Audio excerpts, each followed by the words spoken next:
film ini adalah ending kalau aku tetap melanjutkan proses pacaran aku itu ke jenjang selanjutnya. Oh iya. Kan nyesek ya, kayak aduh gimana nih udah kecintaan lagi, waduh gitu. Ya I love you because I love you. Karena aku merasa kamu bisa jadi istri yang baik, kamu bisa jadi anak yang ibu yang baik untuk anak kita. Ya kalau teman-teman aku mau komplain kayak ih wibu banget bikin malu di bau bawang dibilangin gitu, aku nggak peduli sih, udah cuek aja. Jadi emang sekarang aku senang rakit Gundam, aku main Tamiya, aku nggak malu. Honornya juga harus oke Budget. dong. Iya dong. Jadi foto Ada ya. special budget buat potong rambut.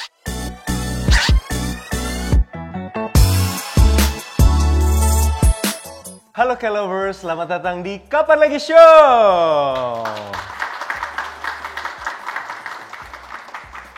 Terima kasih sudah datang hari ini. Izinkan saya Farid untuk memandu acara hari ini. Nah, spesialnya kita sudah kedatangan cast dari film Jangan Panggil Mama Kafir. Please welcome Michelle Judith dan Giorgino Abraham.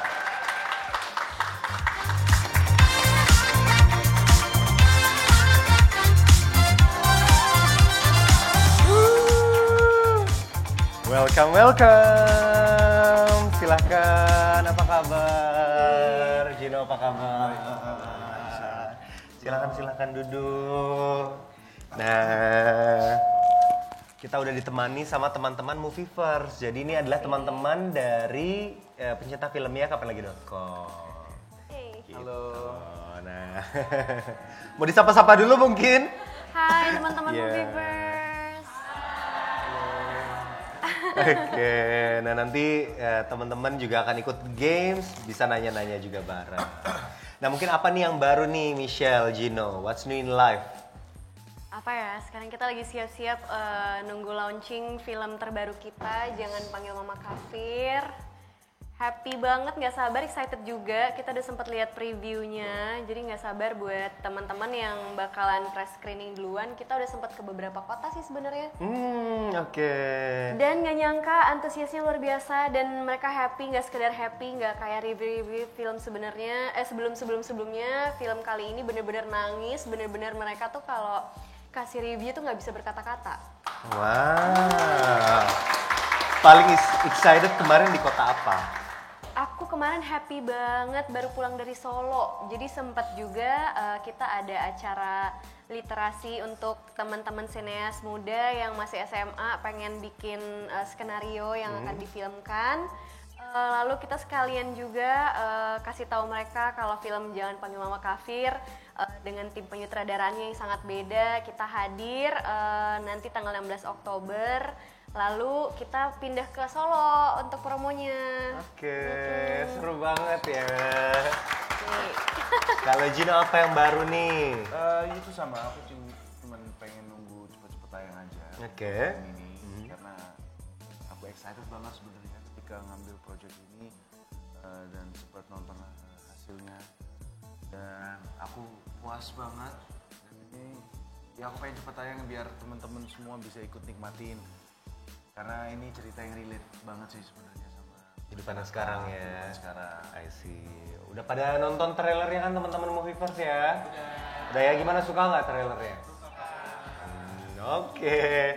Nah, mungkin sebelum kita masuk ngobrolin filmnya, kita main games dulu boleh ya? Boleh banget. Jadi teman-teman dari Movievers udah kita ajak tadi main games Two Truth One Lies. Jadi Two Truth One Lies. bener, ada Saya dua suka fakta. Bener, ada dua fakta, satu kebohongan. Oke ya, jadi kalau buat Michelle, yang pertama itu adalah paling nggak suka solo traveling. Yang kedua, koleksi robot Gundam. Yang ketiga, selalu ditemani ibu saat syuting. Oke, mau jawab sekarang atau fishball dulu nih? Jawab sekarang dulu. Oke, jawab sekarang. Siapa yang jawabnya benar nih teman-teman nih? Oke, yang salah adalah selalu ditemani ibu pada saat syuting. Karena udah nggak selalu, jadi udah kadang-kadang aja. Dulu mungkin selalu ya, sekarang udah Dulu berkurang setiap gitu. saat, setiap menit dan detik. Oke, mungkin boleh diceritain juga nggak paling nggak suka solo traveling itu sama koleksi robot Gundamnya? Iya, aku koleksi juga sampai sekarang Gundam, Tamiya, Diecast. Ngerakit sendiri? Ngerakit sendiri. Oh wow. Iya. Luar biasa. Koleksi, tapi kalau dulu tuh aku malu. Oke. Malu banget untuk kasih tahu orang-orang kayak aku wibu terus. Aku wibu, aku main Gundam, koleksi Gundam, terus aku nonton anime gitu, terus kayak aku bisa bela-belain ke Jepang cuma buat nonton di bioskop yang nggak ada subtitlenya gitu-gitu. Aku tuh malu. Dulu malu karena apa ya, kayak gak cewek banget, terus takut gak dapet pacar gitu. Oke. Tapi kalau sekarang udah lebih yang kayak aku lakuin apa yang aku suka. Jadi kayak ya kalau teman-teman aku mau komplain kayak ih wibu banget bikin malu di bau bawang dibilangin gitu, aku nggak peduli sih, udah cuek aja. Jadi emang sekarang aku seneng rakit Gundam, aku main Tamiya, aku nggak malu. I see. Oke, boleh tepuk tangannya dulu dong. Tadi kamu sempat bahas soal wibu. Anime favorit kamu apa sih? Sekarang ini aku lagi nunggu Chainsaw Man. Oh wow, oke. Iya. Oke.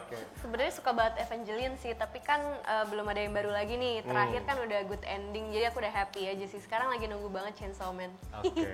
Oke. Di sini mungkin ada juga yang suka anime. Yeay!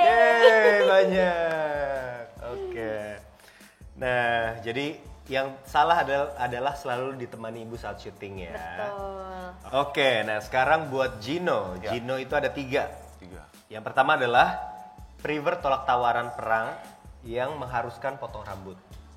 Yang kedua, Gino masih dapat uang jajan dari orang tua. Yang ketiga, Gino lagi menikmati peran sebagai DJ sama adiknya. Yang mana yang salah? Ayo, siapa yang jawab yang salah nih? Ada nggak? Nah, bener semua. Blunder. Nggak, yang salah nomor 2 tuh. Ya apa tadi? Yang mendapat uang Giorgino jajan. masih dapat uang jajan dari orang tua. Oh, udah nggak ada ya? Soalnya di Google katanya masih ada informasi seperti itu. Mungkin bisa diceritain nggak Oh, pengalamannya? well, of course. Maksudnya itu mungkin dulu ya. Maksudnya aku dapat uang jajan dari orang tua tetap. Ya sekarang kalau dikasih jajan sih aku ambil aja. Nah, namanya uang bro, dikasih aja. Nah, tapi saat ini enggak, jadi memang lagi mungkin udah waktunya untuk kayak udah kamu ya sendiri ya, mama Udah sendiri. bisa ya, gitu. Sendiri. Karena kadang-kadang aku yang kayak ini buat mama gitu. Oh, gantian ya sekarang Iya, ngasih uang gantian, jajannya. betul. Seru. Nah, ada juga prefer tolak tawaran peran yang mengharuskan potong rambut. Itu lumayan ya. Gini, enggak satu ya, kembali lagi tergantung ceritanya. Aku harus suka banget. Terus ya nggak munafik bahwa honornya juga harus oke dong. Iya dong. Jadi foto Ada ya. special budget buat potong rambut ya. Betul. Karena apa? Karena aku lagi enjoy banget nih rambut panjang. Aku suka prosesnya dan aku pengen saat ini punya look yang seperti ini nih. Tapi pasti kan akan berubah. Cuman saat ini lagi pengen begini. Dan ketika itu harus potong, sedangkan itu kalau potong kan pasti harus 1 tahun, 2 tahun, 3 tahun untuk manjangin kembali lagi. lagi. For me, fairnya there's a price to pay. Oke. Gitu loh, pasti fair. Jadi, tapi ya tergantung kalau memang ceritanya aku suka banget, semuanya oke, bisa-bisa kayak yaudah deh, gak apa-apa. Oke. Tergantung timing dari aku aja sih. Benar. Oke, kalau gitu siapa yang jawab benar tadi? Ada nggak yang jawab benar? Oke, nah sekarang kita undi ya, karena teman-teman yang jawab benar itu bisa dapat hadiah nanti. Gitu. Nah, buat Michelle yang ambil yang gulungannya bulat, buat Gino ambil yang kotak. Oke.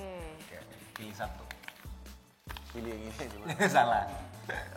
Dia yang bulat. Bulat, Iya, Gino Gino yang yang kotak. kotak. Yes. Nah, siapakah pemenangnya? Mungkin Aku boleh udah dibacain. boleh bacain ya? Boleh. Nur Hayati. Nurhayati. Oke. Selamat, kamu jawab benar. Betul. Yes. Gino, siapa yang jawab? Nur Hayati. Enggak ya. Lagi. Enak banget, Nur Hayati semuanya Nur lagi. Hayati lagi di sini. Ada permainan ordal. Gak ada. Irene. Iren. Oke, boleh maju ke depan. Oh, Irene nggak datang jadi diwakilkan. Diwakilkan. Mau ya dia Nanti ya. pas ini saya antri sendiri. Boleh maju ke depan, silakan. Mungkin Gino sama Michelle Iren boleh dan Nurhayati. kasih Iren. hadiahnya. Oh, Aku juga mau dong dapat aku juga mau hadiah. ini. Boleh. Michelle. Sini di tengah Sini, biar. ini nih untuk Nurhayati. Yang lain pada mupeng. Kasihan. Yeay. Halo Iren. Selamat. Terima kasih. Kapan lagi? Jayus banget. Oke, lihat ke depan. Iya, makasih. Foto dulu. Bentar.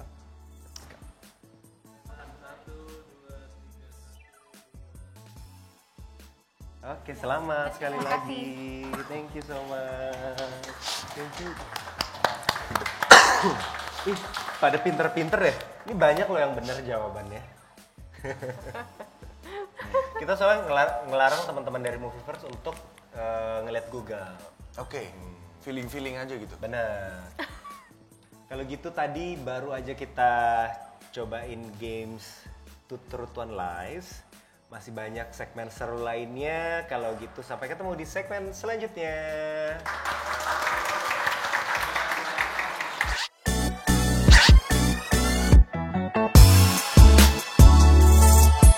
Selamat datang kembali di Kapan Lagi Show.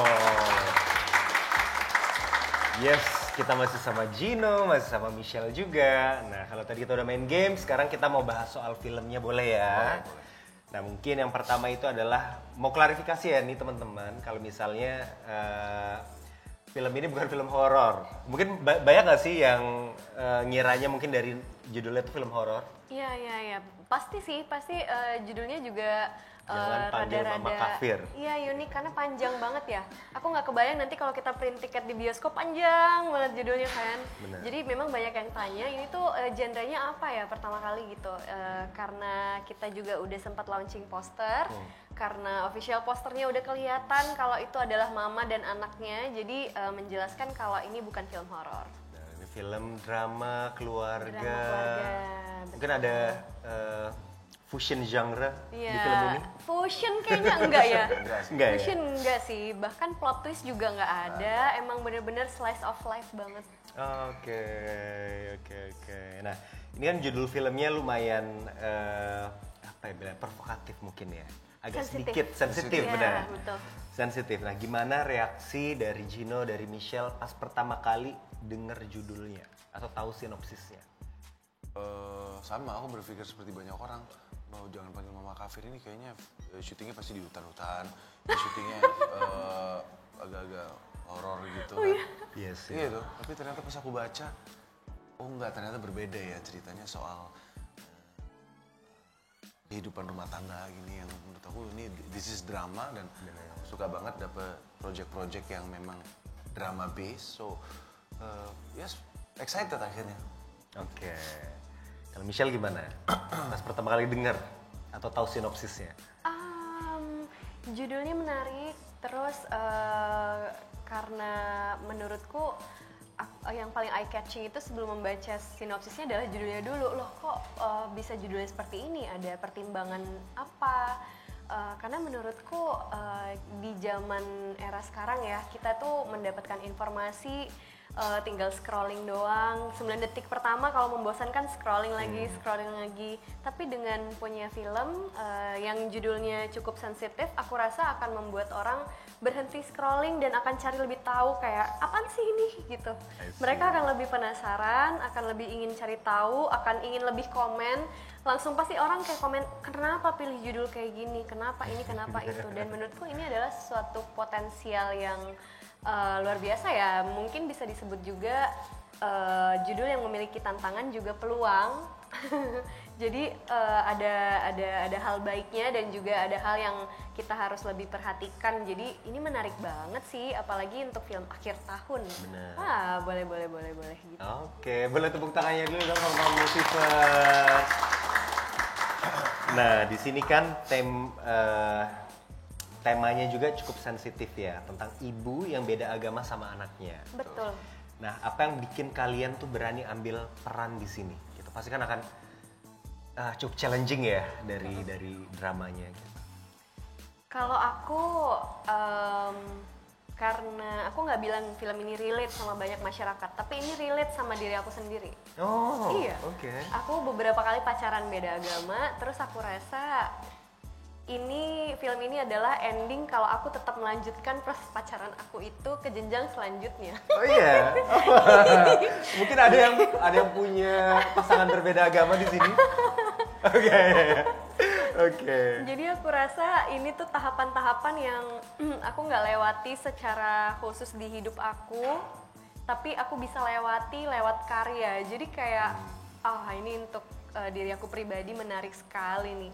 Oh, ini nih endingnya nih. Kalau aku ended up kemarin nih, kalau aku memilih jalan yang lebih serius akan sepelik film ini nih gitu. Jadi menurutku ini aku kasih kesempatan untuk mengalami sendiri esensi-esensi yang masa lalu yang kayak aduh kenapa ya waktu itu putus, aduh kenapa ya gitu. Tapi aku kali ini dikasih rasakan langsung dan eksplorasi langsung kalau misalnya kemarin itu aku berlanjut. Oh wow, sama. Oke. Sekalian curhat nggak apa-apa ya. Boleh lanjut lagi loh. Ini tuh lebih seru soalnya diceritain dibandingkan kayak kalau misalnya kita interview biasa ya. Oke, bagus. Nah kalau Gino gimana? Mungkin ada pengalaman pribadi juga? Betul. Aku juga pernah dulu punya mantan aku juga agamanya berbeda. Oke. Dan waktu itu aku paksain, doesn't work out. Dan sekarang aku juga pacaran dengan beda agama juga.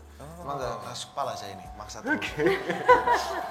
Tapi ya seperti yang Michelle bilang tadi, sepertinya udah cukup dijelaskan semua ya, bahwa memang ya film ini tuh bisa jadi refleksi what might end up later. Dalam kisah-kisah seperti ini dalam kehidupan aku.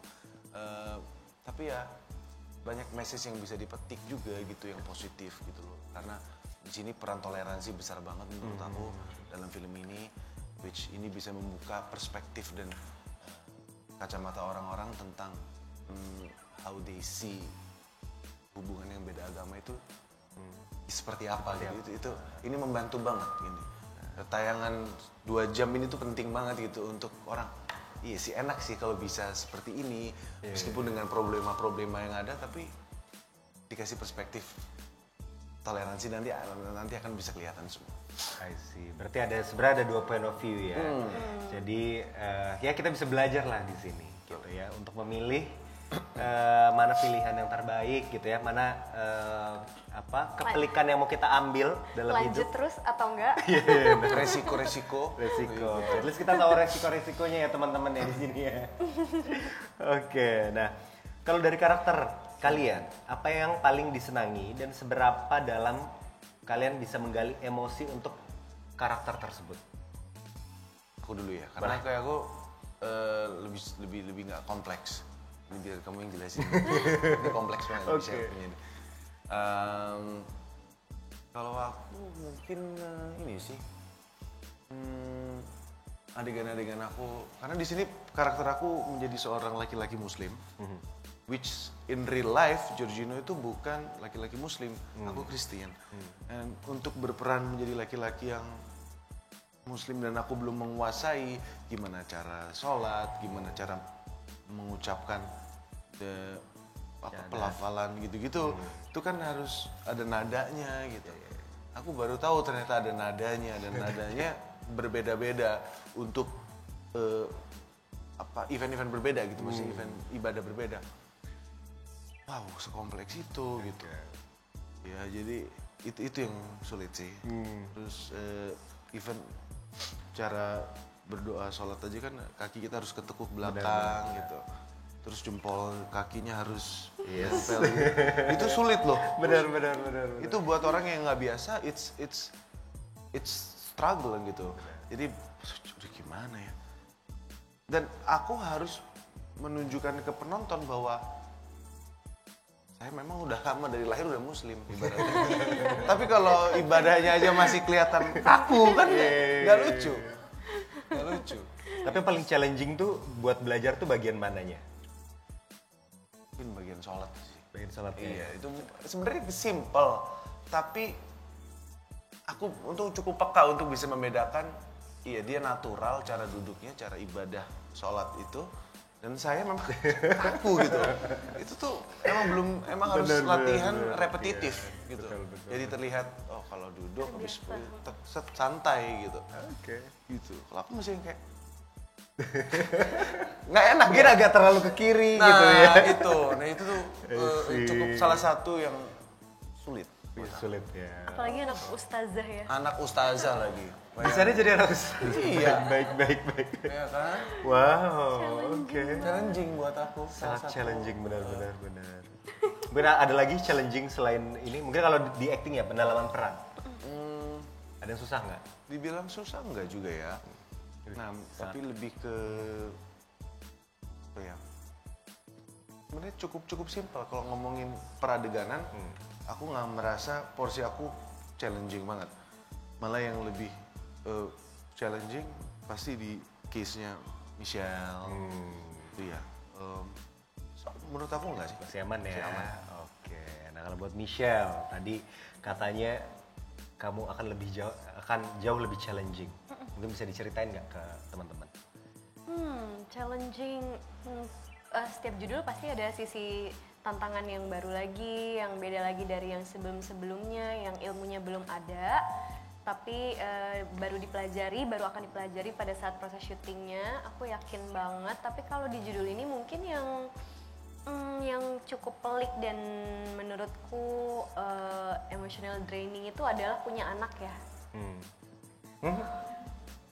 Aku belum pernah picturing myself with kids. Itu sama sekali belum pernah. Kayak berpikir aku menikah aja tuh kayak aku belum pernah membayangkan kayak aku punya dream marriage nggak ya atau apa enggak. Terus tiba-tiba aku harus hidup bersama anak tunggal, single parent, terus beda agama pula lagi sama anak sendiri. Menurutku, oh ini konfliknya bertubi-tubi ya. Ternyata cinta tidak hanya sebuah cinta ini. ini membuka ladang permasalahan baru namanya. Aku Perspektif kayak baru ya. tidak hanya perspektif baru, ini kayak benar-benar aku terjun ke jurang aja. Ini terlalu nekat. Jadi aku rasa mengolah scene by scene-nya itu cukup pelik. Lalu aku tuh recall banget bagaimana dulu Bunda tuh mendidik aku, kerasnya itu pada saat kapan. Terus bagaimana teman-temanku aku lihat mendidik anak-anaknya mereka. Jadi aku sering nongkrong sama mereka. Biasanya aku nongkrong tuh jagain anak. Menurutku jagain anak itu adalah ya kakak dan adik aja. Tapi tidak pernah di pikiran aku tuh ibu dan anak. Aku nggak pernah melihat teman-temanku itu adalah ibu dari anak-anak mereka. Karena teman-temanku muda-muda, terus udah punya anak. Jadi kayak kakak adik aja gitu kan. Terus tiba-tiba aku harus on kamera, orang-orang harus convincing kalau dia adalah anak aku. Oh iya, berarti apa yang harus aku cari tahu karakter dari anak itu sendiri, dari Humaira.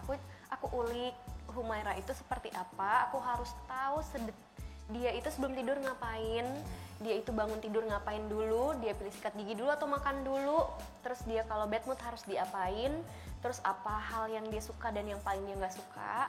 Mulai dari Humairanya dulu sendiri, aku cari tahu, baru aku olah ke diri aku. Setelah itu dipertemukan di set lokasi bersama Pak Dian Sunu sutradaranya, baru kita ulik bersama-sama gitu. Seru-seru ya. Nah tadi mungkin yang challenge-nya adalah benar. Michelle, kamu pernah jadi seorang ibu. Tapi ada yang happy-nya nggak sih? Yang kamu senengin dari karakter kamu di sini? Ternyata aku tuh kalau aku tonton ya, aku tuh oke juga jadi ibu. Oh, boleh tepuk tangannya dulu dong.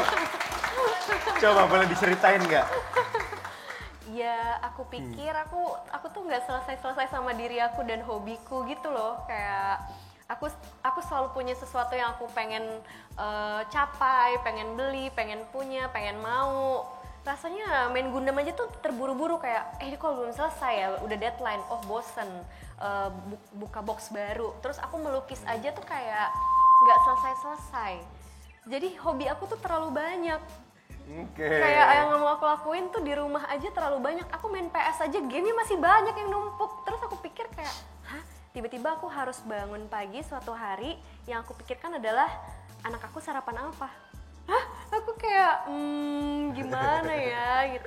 Terus tiba-tiba setelah selesai syuting ini, aku rasa kita tidak akan pernah siap, tapi kita akan selalu siap pada saat kita menjalaninya.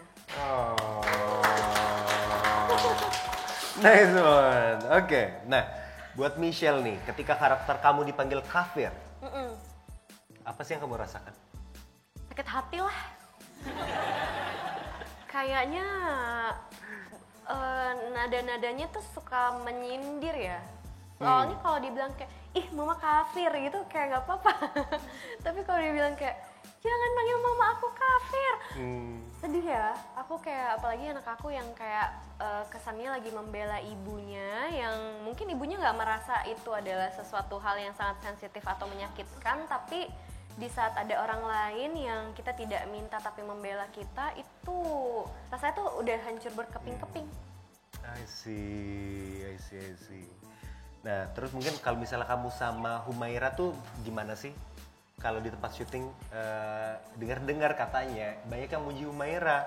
Katanya juga dia aktingnya juga oke banget katanya ya. Atau gimana? Ada pengalaman nggak sama Humaira di lokasi syuting? Kalau aku sendiri nggak secara langsung ya, tapi aku kenal juga sama Humaira karena kita reading bareng. Tapi di saat syuting bareng memang aku eranya bukan era bersama dia. Oke. Itu eranya Michelle. Oke. Tapi ya I know she's very professional. Anaknya anak kecil yang hebat, yang nggak sulit diatur. Biasanya kan seumur 4 tahun ya, 3, 4, 5 tahun iya. itu malam itu pas lagi syuting bisa kayak, ma aku ngantuk, nggak mau syuting, nangis, mau pulang. Itu kan normal untuk seorang anak yang seperti itu. Ya, aku bingung, ini anak lebih semangat dari saya syutingnya yang udah 30 tahun. Maksudnya udah dia di lokasi udah siap. Udah mentally, physically sudah yang udah Profesional pendiam banget juga, ya. bukan yang apa ya, kesana lari-lari gitu, kayak seneng aja gitu. Seneng aja ngeliat itu. Langsung kayak, aku kalau punya anak cewek, Pengen syuting juga? aku pengen kenalin ke Humaira, gimana sih itu? Gitu loh. Oke, seru. Serius loh, aku punya anak cewek pengennya kayak dia. Kayak dia. Humaira. Anteng tenang gitu ya. Tenang. Tapi yang namanya anak kadang agak sulit, nggak bisa kita pilih ya. Ya, betul. Karakternya nggak bisa. Bener, kayaknya mereka terlahir dengan karakter gitu ya. Ya nggak sih? Kayak udah ada karakternya gitu, tapi mungkin untuk kebentuknya itu kita bisa perlahan-lahan ya gitu ya. Iya sih benar. Kalau Michelle gimana? Kalau menurutku di samping Humaira punya karakter yang sangat kuat, ibunya Humaira juga jauh lebih kuat daripada Humairanya pasti ya. Karena sudah berhasil mendidik dan membesarkan Humaira, terus anaknya juga tidak terlihat yang kayak aku maunya main, aku nggak suka ada di sini, enggak. Humaira itu selalu kasih energi yang aku suka syuting, aku happy di sini, aku nyaman, aku seneng. Tolong semuanya baik sama aku ya. Energinya tuh selalu kayak gitu. Jadi aku rasa yang hebat adalah ibunya Humaira sendiri. Aku pengen bisa jadi ibu yang kayak gitu. Jadi aku bisa take control, aku bisa tahu, aku bisa mengontrol diri aku sendiri supaya anak aku bisa lebih tenang gitu. Karena aku rasa anak yang tenang itu di belakangnya ada ibu yang bisa mengontrol emosinya dengan sangat baik juga. Jadi anaknya juga mirroring gitu. Jadi aku rasa itu sih. Oke, seru. Nah, boleh nggak sih spill adegan yang paling banyak di take? Ada satu Boleh, adegan aku sama Michelle. Sama Michelle, pas lagi adegan apa? Itu adegan panjang. Sebenarnya scene aku nggak terlalu banyak banget ya. Cuman dapatnya ada satu yang menurut aku scene-nya cukup panjang. Oke. Nah itu ceritanya lucu karena ya aku udah baca skripnya apa semua, pas scene itu mau di take, ya udahlah kita keset kan, kita keset take. Terus sutradaranya bilang ini nanti one take ya, jadi itu kameranya moving, ngikutin dari scene awal itu sampai selesai scene-nya, itu nggak boleh sampai ada yang salah. Oke. Ya, kita latihan, oke, pasti kalau ada yang salah di pertengahan jalan, kita harus ulang dari awal. oke lah gitu. Sedangkan emosi dia harus lagi nangis, lagi bener-bener exhausting. Tik satu, di tengah-tengah aku emang lupa dia. Aduh tadi harusnya ngomong apa ya? Lupa, coba lihat lagi skripnya. Ulang, nggak apa-apa dong. Iya. 2 kali diulang, kejadian lagi. Ketiga kali, kejadian lagi. Keempat, kelima. Air mata kamu masih harus ngalir Terus terus ya? aku sebagai Aku lagi mengingat-ingat nih. sebagai partnernya Michelle di sini otomatis ngerasa, aduh ini udah mulai nggak bener nih, karena aku nggak enak sama Michelle karena dia sudah harus ngumpulin energi lagi tapi terbuang begitu aja. Karena permasalahannya aku lupa lines aku. Pak dari situ aku bilang, Shell sorry ya, karena aku lagi fokus, ayo kita take lagi. Gitu biar nggak buyar emosinya. Boleh dikasih tahu nggak kisi-kisinya di mana biar nanti oh ini ternyata gitu ada di ruang apa gitu. Oh itu ruangan setelah adegannya, nanti setelah Fafat lagi berdoa di rumah sakit mendoakan siapa tuh? Ayahnya. Papayo. Ayo. Ayahnya Maria. Ayahnya Maria itu. Nanti kita cari ya teman-teman Movievers Setelah boleh ya. itu ada scene berdua. Oh ini scene-nya yang paling banyak di take gitu. Oke, kalau Michelle gimana? Ada yang paling banyak di take nggak? Wah, satu filmnya banyak di take kalau aku. Terus banyak yang di take out juga. Serius? Kenapa? Karena kita syutingnya tuh kayak sebulan ya. Kita syutingnya kayak sebulan, tapi kan durasinya cuman 1 jam berapa menit. Otomatis kita tuh bikin 3 jam film kayaknya. Dan karena syutingnya kelamaan, syuting days-nya. Jadi ya banyak yang di syuting, banyak yang di take out juga. Kalau part aku ya. Oke, kalau gitu mungkin boleh nggak sih ceritain apakah kalian itu bisa nangis on cue atau enggak? Oh wah. Itu ke Michelle, coba jawab Michelle. Enggak sih, soalnya aku nggak teknikal kalau gitu-gitu. Aku rasain kondisinya dulu. Kalau aku ya, aku nggak teknikal, nggak yang kayak apa namanya, ada tekniknya gitu. Sama. Menurut aku harus gali dulu rasa itu sih. Ada tipsnya nggak sih biar cepet dapet gitu feelingnya? Kalau aku biasanya yang paling penting harus kita sensitif ya, merasakan bisa merasakan kesedihan orang, bahwa happy itu seperti ini, sedih itu seperti ini, ada layer-layernya gitu. Karena gini, ya nggak tahu itu, karena aku beberapa ketemu orang yang memang mungkin nggak pernah nangis dalam hidupnya. Bukan berarti nggak pernah berada dalam titik terendah dalam hidupnya, tapi buat mereka mengeluarkan air mata itu nggak bisa aja. Hal yang sulit Mungkin gitu ya. sulit gitu ya. Aku agak bingung sama seperti itu. Tapi yang pasti itu harus Digali ya. digali terus dirasain. Aku juga kadang-kadang kalau mikir, aku sebagai laki-laki juga cukup cengeng gitu. Maksudnya ada momen yang lagi di kamar sendiri Menangis. bisa nangis gitu. Itu serius, bahwa menangis tuh kayak flashback, gila ya gue udah show ini nih gitu. Kalau aku gali itu, aku bisa merasakan happy tapi menangis. Tapi nangisnya ya cukup secukupnya ya, bukan gitu kan. Jadi terkadang juga kayak, oh ya kalau nanti tiba-tiba orang tua aku meninggal dalam keadaan apa itu. Amit ya. Maksudnya aku juga nangis gitu. Jadi emang ya nggak tahu ya, lebih sensitif aja sih. Oke. Mungkin kalau Michelle ada tipsnya nggak? Setiap judul film aku pasti bikin playlist. Oke. Ya, jadi aku setiap perjalanan aja, misalnya kayak akan ada trip nih mau ke negara apa, aku udah bikin playlistnya sendiri gitu. Jadi setiap dengar lagunya, aku ke-recall momen-momennya. Pacaran juga ada playlistnya. Setiap cowok ya Beda playlist ya. Setiap cowok beda playlist, bercanda. Oke.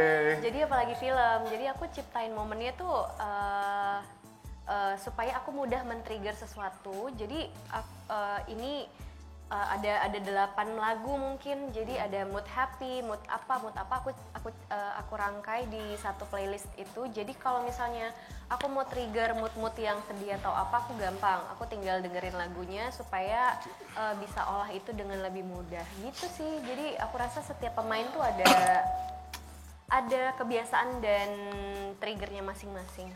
Yes, wow. Oke, boleh tepuk tangan dulu untuk teman Moviver. Memang acting drama itu tidak mudah ya teman-teman ya. Nah, kalau gitu kita masih ada satu segmen selanjutnya. Tetap stay tune terus.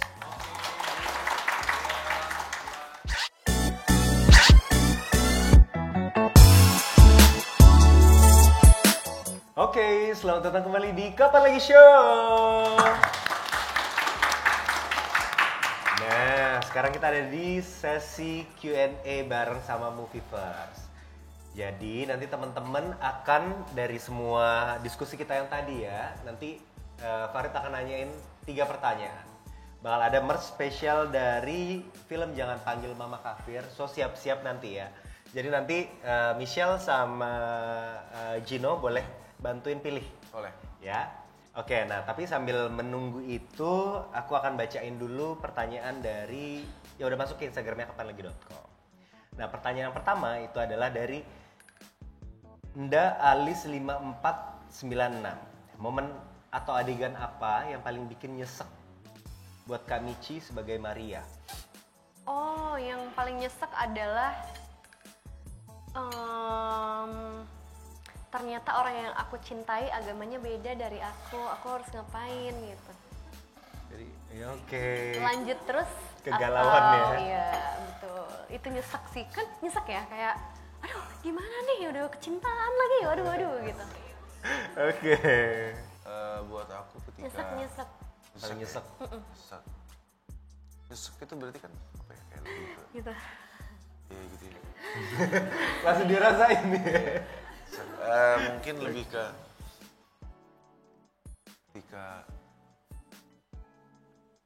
ketika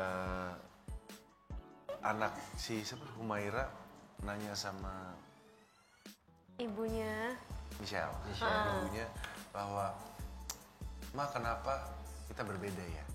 Menurut aku itu it's just a simple line coming from anak kecil yang nggak tahu apa-apa. Tapi itu menurut aku sangat powerful banget karena jadi film ini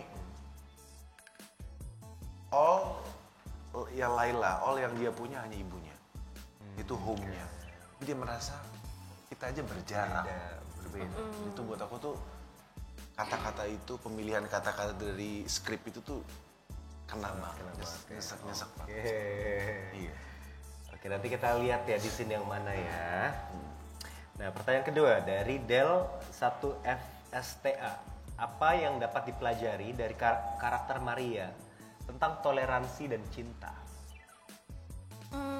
Maria itu bergerak dengan intuisinya. Dia itu sangat tidak logik, tapi dia selalu bergerak atas nama kasih gitu. Karena apa ya? Dia karakter yang kayak masih percaya apapun itu harus dijalankan penuh kasih, penuh sayang, penuh cinta. Sementara kalau kita udah tergantung budget berapa gitu kan. Jadi emang beda aja karakternya. Oh, baik. Baik. Tentang cinta dan toleransi. Fafat orangnya apa ya? Cukup toleran dalam Cukup toleran. lucu ya Shelly? Iya, habis apa yang dipelajari jawabnya dia cukup. Ada nggak? Ada sih. Dia cukup toleransi banget sih ya. Apalagi karena dia tuh berbeda sama Maria ya. Dia nggak pernah memaksakan kehendak dia. Dia tidak berusaha untuk mengubah situasi yang ada. Oke. Karena situasinya dari awal ya ada perbedaan, namun dia tidak hadir ke situ dengan tujuan ya gue cinta sama lo tapi ada harapan suatu saat biar lo ikut agama gue. Itu tidak menjadi misi dan keinginan Fafat sebenarnya, bahwa Fafat itu ya I love you because I love you. Karena aku merasa kamu bisa jadi istri yang baik, kamu bisa jadi anak yang ibu yang baik untuk anak kita. Menurut aku tuh sosok a leader yang tidak memaksakan kehendak itu tuh sosok yang baik, sosok yang keren gitu. Itu sih. Wah, mungkin boleh tepuk tangannya dulu dong. Seru banget ya sebenarnya ya. Karena karakter seperti ini kayak jarang terjadi sebenarnya ya. Oke. Nah, yang ketiga dari Denok 1578. Seberapa lama pendalaman karakter kalian sebagai Fafat dan Maria? Lama lah ya. Lama. Dari reading dan workshopnya sebulan mungkin, lalu proses syutingnya sendiri ya sebulanan, ya sekitar 2 bulan itulah menjadi seorang ibu. Iya segituan, karena memang kita mengalami proses yang sama ya. 3 penanya yang tadi udah masuk di Instagram akan dapat tiket nonton film Jangan Panggil Mama Kafir. Nah, sekarang baru yang akan dapat merch spesial dari Jangan Panggil Mama Kafir. Sudah siap teman-teman dari Movieverse? Semua ada 3 pertanyaan. Nanti boleh bantu pilih ya siapa ya. Boleh yang paling cepat, yang paling heboh, yang paling seru lah. Pertanyaan pertama, siapakah sutradara Jangan Panggil Mama Kafir? Ini sutradara film ini loh, bukan Iya, sutradara film Gundam nanti. Kamu suka Gundam juga? Perkenalkan, nama aku Agung. Jawabannya itu Dian Sunu Prastowo. Betul. Bener. Mas Dinsunu. Boleh tepuk Terima kasih tangannya. Kakak Agung. Oke, sudah siap buat pertanyaan kedua? Ceritakan reaksi Gino dan Michelle saat pertama kali ditawarin main film ini. Kaget sih pas denger karena dikiranya itu film setan ya. Ya, Betul, itu. Mas. Nama saya Iksan. Oke, Mas Isan. Terima kasih, Terima benar. kasih. Ayo, tinggal yang terakhir nih, siap-siap ya. Siapakah nama karakter Elma Teana di film ini? Iya, Kakak. Silakan. Nama saya Heni, nama karakternya Umi Habibah. Iya. Bener. Betul, terima kasih Kakak Heni. Oke, boleh 3 yang tadi udah jawab benar, boleh maju. Mbak Heni, Mas Agung. Kakak Heni. Ini Mas Isan, makasih banyak Mas Isan. Ayo kita foto dulu. Ayo kita foto. Di depan.